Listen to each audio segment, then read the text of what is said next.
You gotta be emotional, you gotta be passionate. You gotta be professional, you gotta be passionate, you gotta be an expert. Those are my 3 things. You're gonna hear me say that over the next 2 days, probably more times than you want to hear that.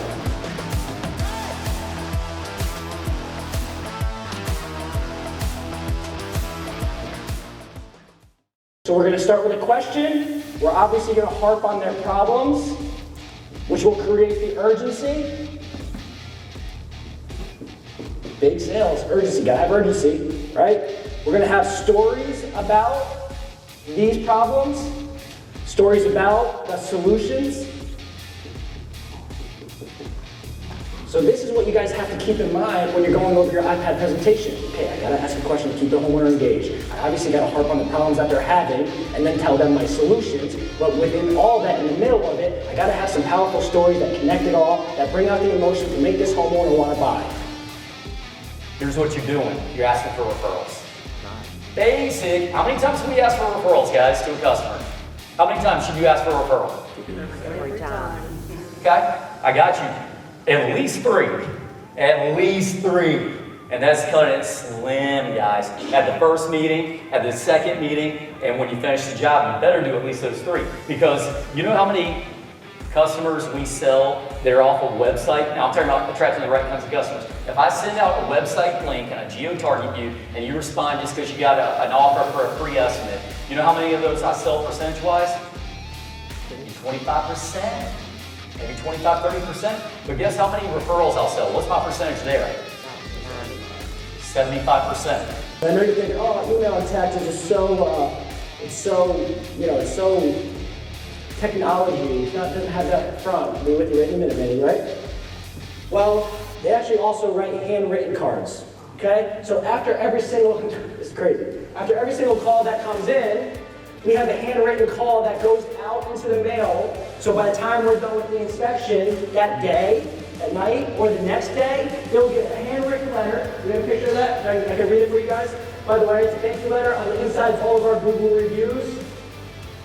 Handwritten, and something different about handwritten. By the way, we do this once, and then we use a company called AM Cards that does it automatically, and we have it in our system. Once the appointment's set, it automatically sends to the homeowner that has the address in it. So it's not that we write every single one. It's one, we write it, and then we have a handwritten, and then we have an AM card send it off. We also have a handwritten, what is it, machine called?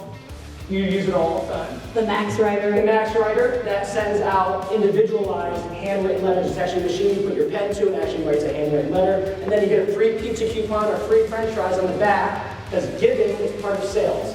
Right? I give them a free french fries, but now they feel more obligated once the job is getting going to buy me a $15,000 roof. I think it works for these french fries. By the way, we team up with a local pizza company or a local restaurant that obviously wants to be in promotion as well. Right? And then they obviously give us a discount, and then once they do, they send us at the end of the month, and then we just pay whatever it may be.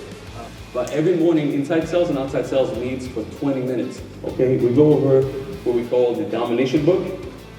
We go over every single lead in the domination book. We talk about, a lot of people talk about inside sales.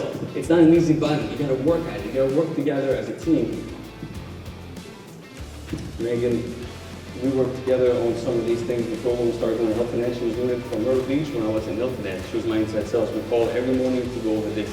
We go over every single lead and ask simple questions.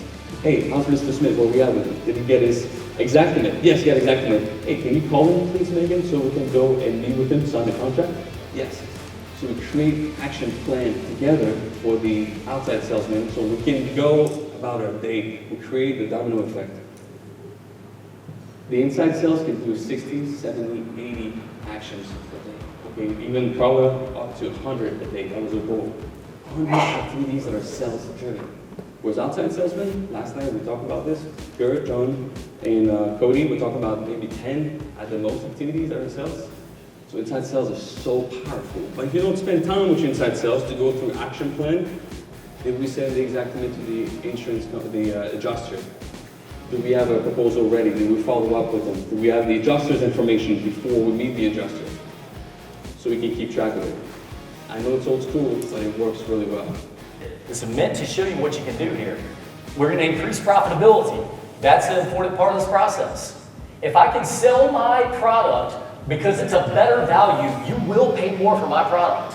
You will. It is a plain and simple fact. We're going to improve our profitability. Accountability, that's a biggie. Now, one of the things that you're seeing out there, I'm going to tell you, anybody who's being real in this room knows that there are times where production and sales and people are going back and forth with each other. Well, it was his fault, it was your fault, it was yours. We're going to talk about accountability. We're going to talk about how do we create a system where, no, it actually is your responsibility.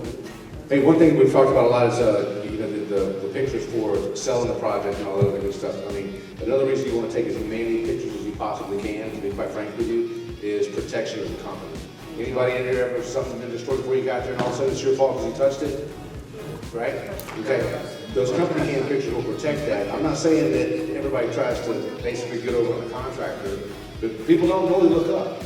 You know, so I mean, you may be facial, maybe soft, or whatever the case may be, but they've never looked at before. And they come back and say, hey, you know what, this is what you did. You did $4,000 worth of damage to my siding. And you're like, well, no, actually it was already there. You know, so it's going to protect you and your company just as much as it will the homeowner.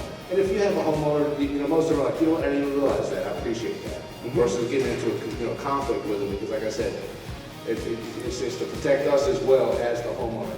Another thing that we do as well as the project manager taking pictures whenever they get out there, when we take the delivery, okay, whenever our POs, our superintendents go out and actually take the delivery for the material, we take pictures again. We take pictures again of the property and also the material that's being delivered so that if by some way ever have the material disappear. Yeah, okay, well guess what, it was there when we got it, so that's awesome.